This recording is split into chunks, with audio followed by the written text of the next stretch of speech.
Hello students, welcome you all starting the next lecture of trigonometry.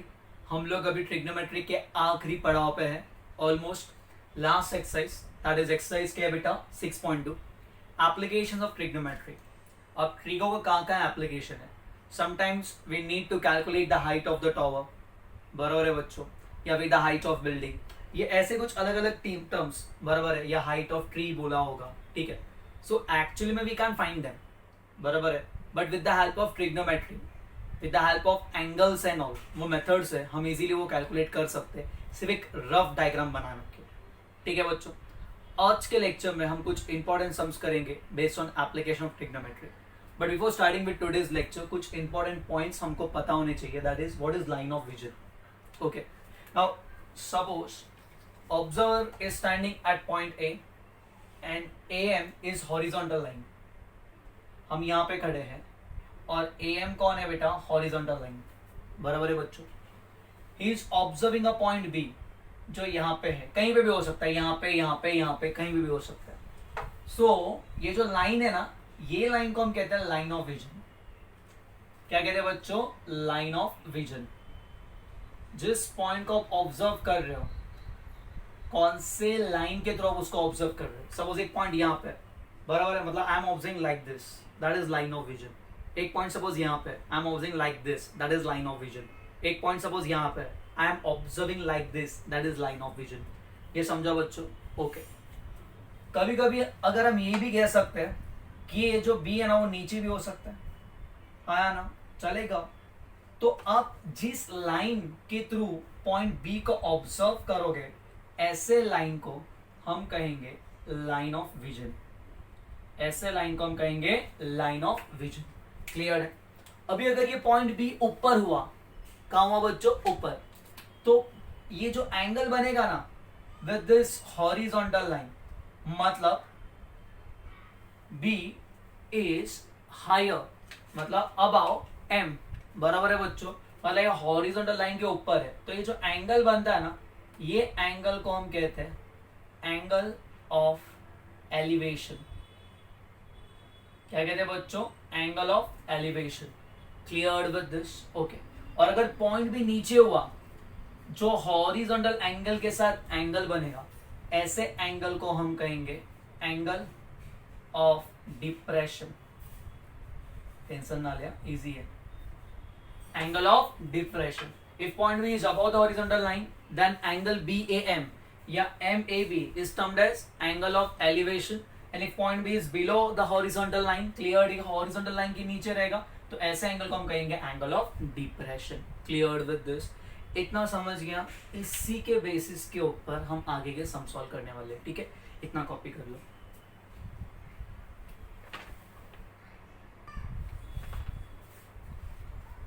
Now starting with first sum of exercise 6.2, a person is standing at a distance of 80 meter. Let P be the person is standing at a distance of कितना metre? 80 meter from a church. Okay, and जो person यहाँ पे खड़ा है, it is looking at the top. Okay, the angle of elevation is कितना degree? 45 degree बोला है बच्चों। Find the height of church, मतलब हमें यहाँ पे CH फाइंड करना है।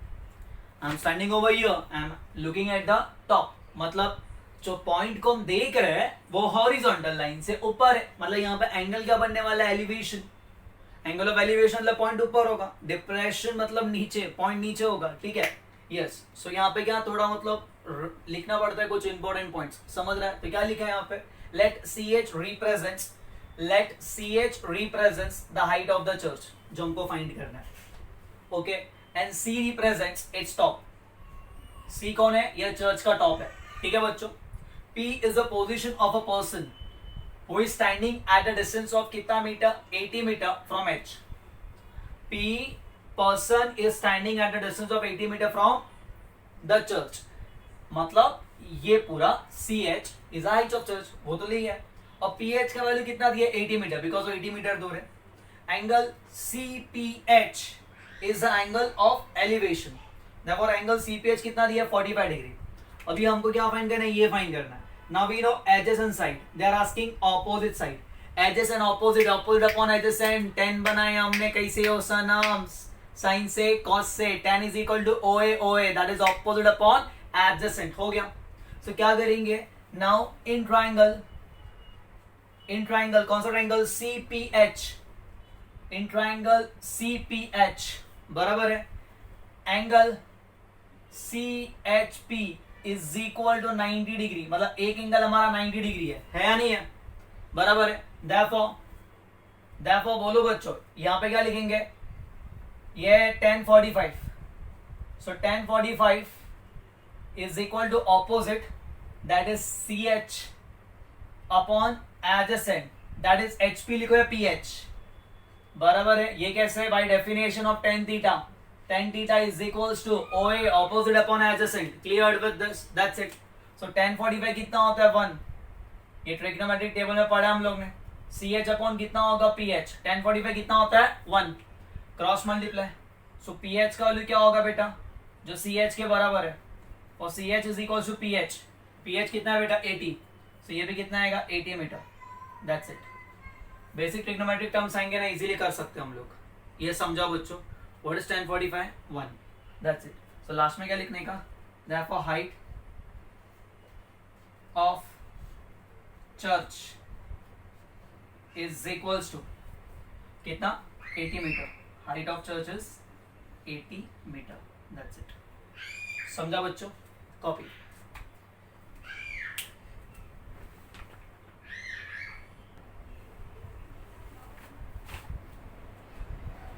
नेक्स्ट सम क्वेश्चन नंबर 2 क्या बोला है, from a top of a lighthouse let AB be the lighthouse, let AB represent the height of lighthouse, ठीक है। An observer looking at the ship, a ship is over here at this point C, so observer is looking like this, बराबर है। Okay, C represent the position of ship, क्या represent कर रहा है बच्चों C, किसको रिप्रेजेंट कर रहा है, पोजीशन ऑफ शिप को। एंड AB कौन है बेटा, AB is the height of lighthouse, ठीक है, ये हमने ले लिया। अब क्या कहा उन्होंने, okay, looking at the ship makes an angle of depression 60 degree, so यहाँ पे एंगल ऑफ डिप्रेशन दी है, कितना दिया है 60 डिग्री एंगल ऑफ डिप्रेशन। तो अब बोलेगे सर क्या ये 60 डिग्री होगा, नहीं, एंगल ऑफ एलिवेशन हो या एंगल ऑफ डिप्रेशन हो बच्चों, वो किसके साथ मेजर किया जाता है, हॉरिजॉन्टल लाइन के साथ। तो सबसे पहले ए से हम क्या करेंगे, हॉरिजॉन्टल लाइन ड्रॉ करेंगे, तो ये हमारा हॉरिजॉन्टल लाइन हो गया, ठीक है। दैट पॉइंट को सपोज हम ये डी कहेंगे, तो ये हो गया horizontal line, clear with this, okay. तो जब हम यहां से ऐसे नीचे देख रहे हैं, तो ये हॉरिजॉन्टल लाइन हम ऐसे नीचे देख रहे हैं, तो ये जो एंगल बनेगा ये वाला, that is angle of depression and it is given as कितना degree, 60 degree, clear with this. हमने यहाँ पे लिखा let angle DAC is angle of depression, DAC, क्योंकि एंगल हमेशा हॉरिजॉन्टल लाइन के साथ देखने का, so angle DAC is equal to कितना होगा 60 डिग्री। अब क्या हमें ये कैसा होता है कि angle DAC is equal to angle ACB, yes sir, क्या दिख रहा है, Z दिख रहा है, मतलब उल्टा Z दिख रहा है, मतलब ऑल्टरनेट एंगल हो गया ना बच्चों। कैसे भाई, थियरम ऑफ ऑल्टरनेट एंगल्स, ये दोनों एक दूसरे के ऑल्टरनेट एंगल्स है, बराबर है बच्चों, Z shape, clear with this, देखो ना ऐसा Z दिखा, okay.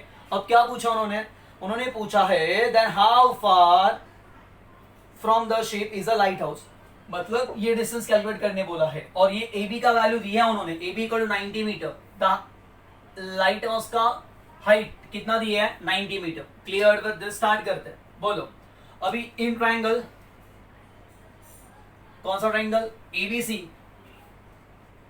In triangle ABC, angle ABC is equal to 90 degree, देखो मैं ये लिख सकता हूं, एक एंगल 90 है, ट्रिग्नोमेट्रिक अप्लाई करो, 1060, tan थीटा ना, हमको ये पता है, ये फाइंड करना है, तो tan थीटा का फॉर्मूला क्या होता है, yes carry on, tan theta is equal to opposite that is equal to AB upon adjacent, adjacent कौन है BC, कैसे, बाय डेफिनेशन, बाय नॉट 1060 कितना होता है बेटा, 1060 होता है √3 इज इक्वल टू AB का लिए कितना है बेटा 90 अपॉन BC, वो अपने को नहीं पता, सो BC डिवाइड है वहां पे मल्टीप्लाई, तो BC इज इक्वल टू 90, ये मल्टीप्लाई यहाँ पे क्या होगा डिवाइड अपॉन √3, अब इसे रैशनलाइज करेंगे, सो 90 upon √3 multiply by √3 upon √3 into √3 कितना होगा बच्चों 3, और ऊपर कितना मिलेगा 90 इंटू √3, ठीक है ना।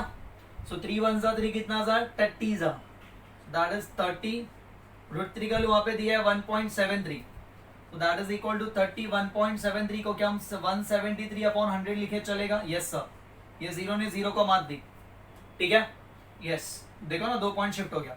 3 3 जा 9, 3 7 जा 21, 2 कैरी, 3 1 जा 3, 3 + 2 5 अपॉन 10। तो फाइनल आंसर कितना आएगा? 51.9 क्या आएगा? मीटर। आगे जीरो लिखा तो भी चलता है, 51.90 metre. So that is final, आप फ्रेम करके लिखना। So what is the distance of ship from the lighthouse? Is 51.90 metre. Clear with this? Okay, yes, लिख लो फटाफट।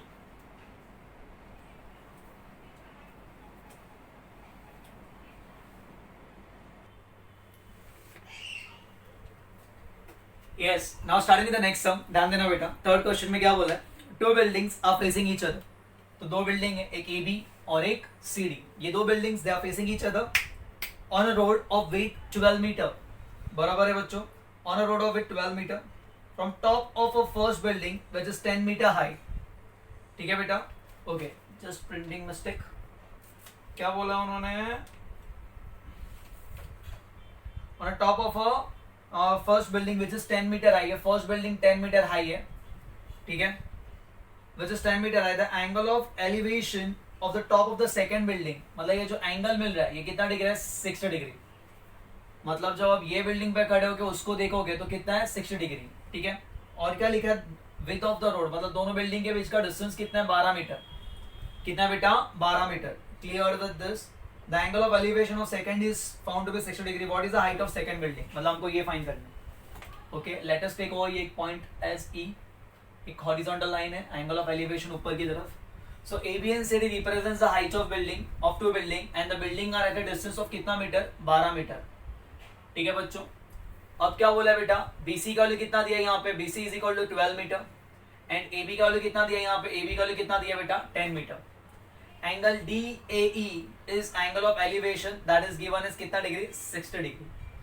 हम ले सकते हैं कि ABCD बराबर है CE is क्या है बेटा? Rectangle by definition. So AB is equal to CE, ठीक है ना बेटा। AB is equal to क्या लिया बेटा? AB is equal to क्या लिया? CE। मतलब अगर ये 10 है तो CE भी कितना होगा? 10। एंड BC किसके बराबर होगा? AE के बराबर होगा, तो ये कितना होगा बेटा? 12। क्यों पता ना? Opposite sides of rectangle equal होता है और पैरेलल होता है। बराबर है ना बच्चों? अपोजिट साइड्स इक्वल, ठीक है। यस, ध्यान देना, वो पहले मैं प्रिंटिंग मिस्टेक था। तो ना इन ट्राइंगल ADE, ऊपर ट्राइंगल को देखो। अगर मेरे को ये फाइंड करना है सेकंड बिल्डिंग का हाइट, तो बेसिकली मुझे ये पता है ये 10 है तो ये भी 10 हो गया। अब मुझे ना ये फाइंड करना है। अगर अपने को बेटा ये मिल जाएगा ना, हम टोटल ये इजीली कैलकुलेट कर सकते हैं, ठीक है। तो पहले वो ऊपर वाला ट्राइंगल लेते हैं। इन ट्राइंगल AED, ये E कितना है? एंगल AED कितना है? 90 डिग्री। तो angle AED is equal 90 degree, therefore tan theta मतलब tan 60 डिग्री। tan का फॉर्मूला क्या है? tan 60 क्या होता है? यस, tan 60 क्या होता है? यस, सामने वाला। व्हाट इज सामने वाला? D अपॉन बाजू वाला। कौन है बाजू वाला? AE। बराबर है, तो दैट इज tan 60 कितना होता है बेटा? √3। D का वैल्यू हमें नहीं पता। व्हाट इज AE का वैल्यू? AE का वैल्यू कितना फाइंड किया हम लोगों ने? AE is equal to 12। So D is equal to ये डिवाइड वहां पे मल्टीप्लाई 12 इंटू √3। √3 का वैल्यू कितना होता है? 1.73। ये मैंने टेक्स्ट बुक में दिया है, ठीक है ना बच्चों? कभी पढ़ा भी किया। Clear with this? ओके, तो दैट इज इक्वल टू 12, 3 जा 36, 3 कैरी, 12 7 जा 84 प्लस 3 87, 8 कैरी, 12 1 जा 12, 12 प्लस 8 20। सो 20.76 मीटर। ये किसका वैल्यू है? DE का वैल्यू है। किसका वैल्यू है? DE का। हम टेक्स्ट बुक के अकॉर्डिंगली सॉल्व कर रहे हैं। That's it.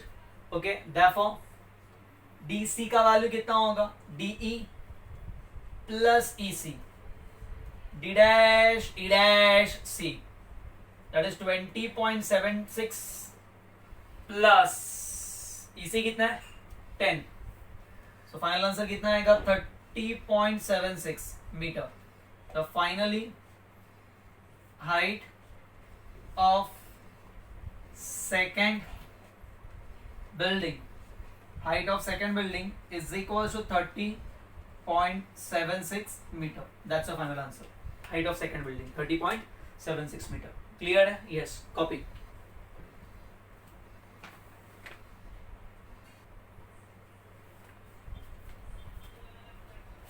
Next question क्या बोला है बच्चों? Fourth question. Two poles of height 18 meter and 7 meter are erected on a ground.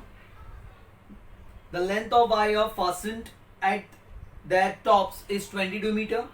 Find the angle made by wires with the horizontal. Wire ने horizontal के साथ कितना एंगल बनाया वो पूछा है.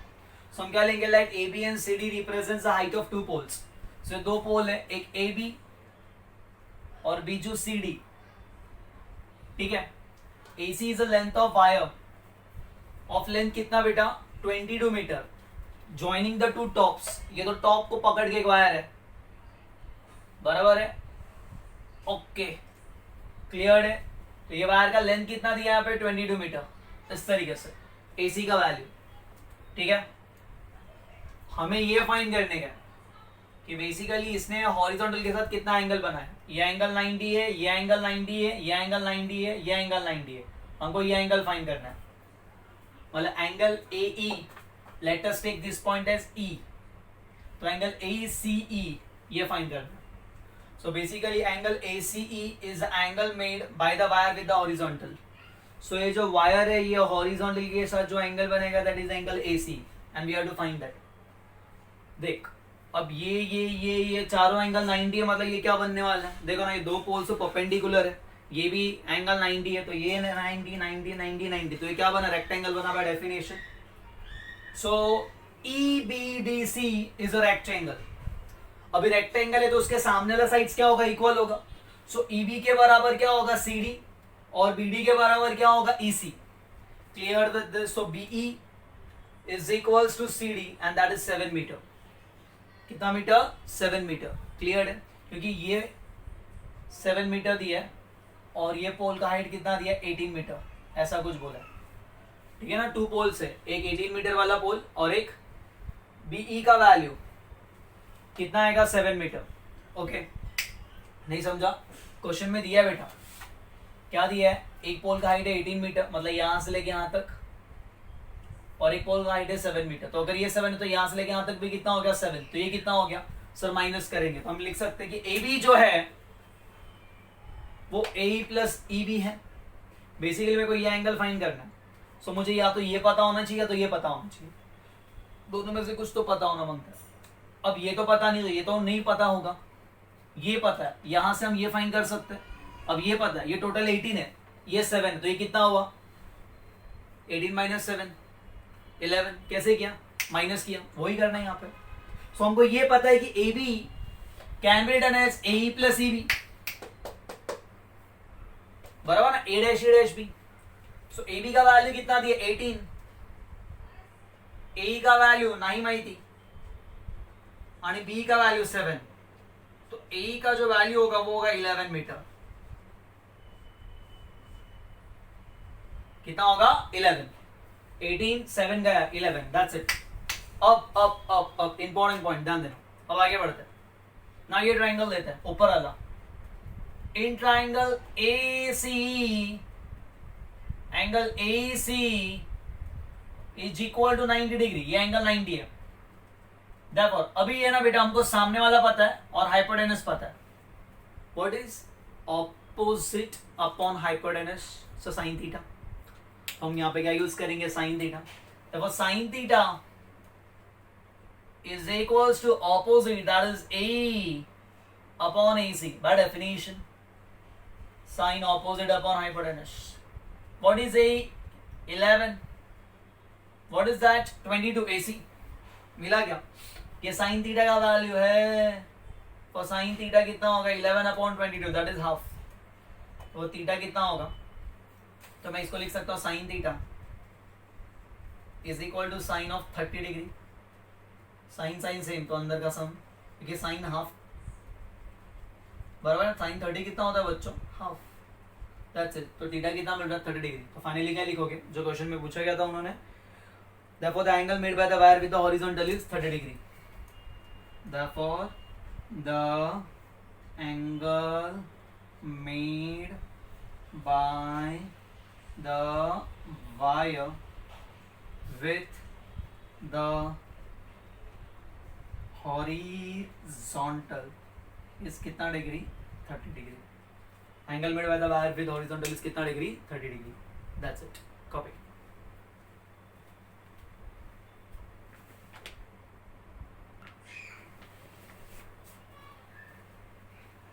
नेक्स्ट इंपॉर्टेंट सम क्या बोला है बच्चों fifth question a storm broke a tree and a tree top rested 20 meter from the base of the tree ठीक है making an angle of 60 degree with the horizontal find the height of tree मतलब basically कैसा था suppose पूरा ऐसा tree था बराबर है बच्चों ठीक है ओके तो क्या हुआ जैसे स्टॉर्म है ना ये ब्रोक हो गया और ऐसे नीचे गिर गया मतलब बेसिकली अगर हम ले रहे हैं तो ये this is point A and इसको हम सपोज बी ले लेते हैं सो हम क्या कहेंगे कि A B represent the height of tree A B represent the height of tree so T है ना ये पॉइंट पे ब्रेक हो रहा है और ये पॉइंट को हम क्या कहेंगे D T breaks at point D so A D represents the broken part of the tree अब जैसी ये ब्रेक हो गया तो ये पार्ट कहां पे आ रहा है यहाँ पे आ रहा है कुछ इस तरीके से यहाँ पे गिरेगा मतलब ये कुछ इस तरीके से हो गया इट्स लाइक दिस बराबर है बेटा मतलब बेसिकली कुछ इस तरीके से था पहले ये पूरा ट्री था अब ऐसे नीचे टूट रहा है तो ये तो ऐसे ही रहेगा ना बट ये टूट के नीचे जा रहा है ऐसा कुछ इस तरीके से क्लियर विद दिस ऐसे जा रहा है ओके सो ये जो डीसी है ना सो हमने यहाँ पे क्या लिखा DC AD AD represents the broken part of the tree which takes the position बाद में क्या पोजीशन ले रहा है वो डीसी पोजीशन ले रहा है ये पार्ट टूट के ऐसे जा रहा है ठीक है सो उन्होंने पूछा है कि what is the height of the tree मतलब हमको ए बी फाइंड करना है अब किस तरीके से आगे बढ़ेंगे और उन्होंने कहा है कि ये जो एंगल बन रहा है ना वो 60 डिग्री बन रहा है ऐसा क्या है angle D C B is equal to 60 degree वहां पे लिखा है बच्चों it makes an angle of 60 degree with the horizontal okay now ये कैसे कैलकुलेट करेंगे हम क्या करेंगे फर्स्ट ये कैलकुलेट करेंगे और उसके बाद ये कैलकुलेट करेंगे ये दोनों मिलेगा क्योंकि डीसी किसके बराबर है एडी के बराबर है क्योंकि डीसी वही पार्ट है ब्रोकन पार्ट है DC is which part broken part मतलब एडी किसके बराबर है डीसी के बराबर है ठीक है नाउ एंगल डीसी भी is equal to 60 degree and BC का वैल्यू कितना दिया 20 मीटर दूर जाके गिर रहा है तो यहां से लेके यहाँ तक 20 मीटर है बराबर है in triangle DBC angle DBC is equal to 90 degree तो भी को ये भी फाइंड करना है और हमको ये भी फाइंड करना है ये ऑपोजिट है ये एडजेसेंट मुझे पता है तो कैसे लेंगे tan 60 degree is equal to dB upon BC dB upon BC tan 60 कितना होता है √3 is equals to dB dB कितना दिया है dB नहीं पता dB नहीं रे dB नहीं पता upon BC what is BC का value 20 therefore dB is equal to 20 multiplied by √3 metre मिला if you want you can multiply also कैसे 20 into √3 का वैल्यू 1.73 ठीक है so that is equal to ऐसा भी लिख सकते हैं 20 into 1.73 plus 173 upon 100 ये 0 0 cancel 2 3 is 6 2 7 is 14 1 carry 2 1 is 2 plus 1 3 upon 10 that is 34.6 तो कितना मिलने वाला 34.6 मीटर ये किसका वैल्यू है डब्बी और डीबी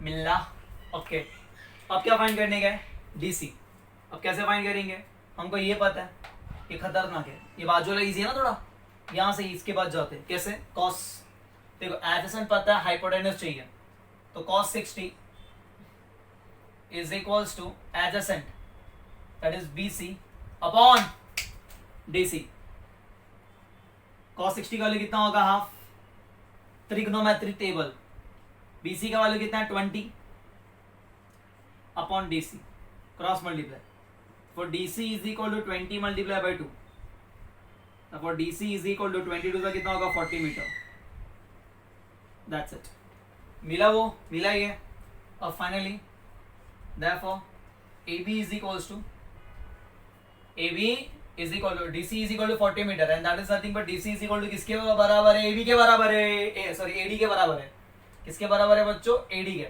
हम यहाँ पे चाहिए तो एक स्टेप में लिख लेते हैं for AD is equal to DC that is equal to 40 meter. Now AB is equal to AD plus DB.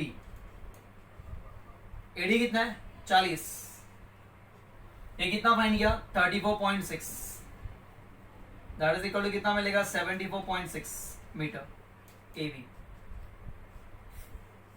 तो फाइनली आंसर क्या लिखा for height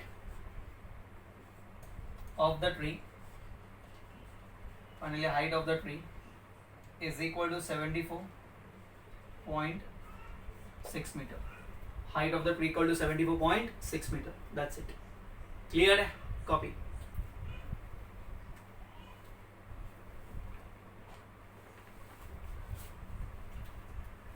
Yes, exercise 6.2 last sum, that is question number 6.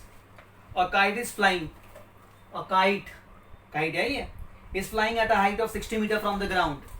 मतलब यहाँ से ground से इसका height कितना है बेटा 60 metre. Okay, the string attach to the kite is tight at the ground. जो भी यहाँ से लेके यहाँ तक जो स्ट्रिंग अटैच है, धागा मांझा, वो ऐसे अटैच्ड है. ठीक है बेटा, it is attach to the ground like this. It is string. It makes an angle of 60 degree with the horizontal. मतलब हॉरिजॉन्टल के साथ एंगल कितना बना रहा है 60 degree.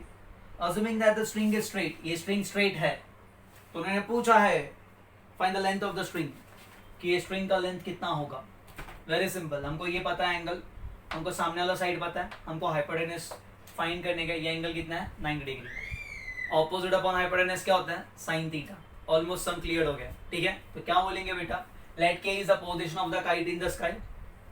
Okay, and which is 60 metre above the ground level. kg represents the length of the string. The length of the manja is kg. Angle kgm is the angle between the string and the ground. Kgm is the angle between the string and the ground. So angle kgm equal to 60 degree. Now in triangle KMG, angle KMG is equal to 90 degree. Therefore बोलो sin of 60 is equals to opposite, that is km upon kg. Therefore sin 60 कितना होता है बेटा √3/2 is equals to km upon kg. km का value पता है? हाँ sir, km कितना दिया है? व्हाट इज km का वैल्यू? km का वैल्यू कितना दिया है 60 मीटर. बराबर ना बेटा, km का वैल्यू कितना दिया है 60 मीटर अपॉन क्या होगा kg. क्रॉस मल्टीप्लाई, kg इकडे येणार, 2 वहां पे मल्टीप्लाई होगा और √3 यहाँ पे डिवाइड होगा. बराबर है? यस. सो दैट इज अभी रैशनलाइज करते हैं. 60 into 2 upon √3 multiply by √3 divide by √3. Okay, 62 is 120. नहीं किया तो भी चलता है. ये √3 होगा, √3 into √3 कितना होगा 3. 3 1s 3, carry on. So 3 4s 0s, that is 40 √3. 40 √3 मतलब 40 into 1.73 √3 का वैल्यू, दैट इज 173 अपॉन 100. ये 0 ने 0 को मार दी. Yes sir. 4 दिया 12, 12, 1 कैरी, 4 से 28 plus 1 29, 2 carry, 4 1s 4, 4 plus 2 6 upon 10, that is 69.2 metre. ये किसका वैल्यू आया बेटा? kg का वैल्यू. तो फाइनली क्या लिखने का उन्होंने क्या पूछा है? Find the length of the string. तो वो the length of string, therefore the length of the string is equal to 69.2 meter. That's it. Clear with this? So with this our exercise 6.2 has been done. कुछ important questions है हम लोग के जो next lecture में देखेंगे, छोटे से sums लिए from problem set. ठीक है, till then आपको homework में ये अच्छे से लिख लेने का और जो सॉल्व एग्जाम्पल एक बार ट्राई कर लेना, या फिर मैं करा दूंगा कुछ इंपॉर्टेंट. ठीक है, चलो, thank you, bye, take care.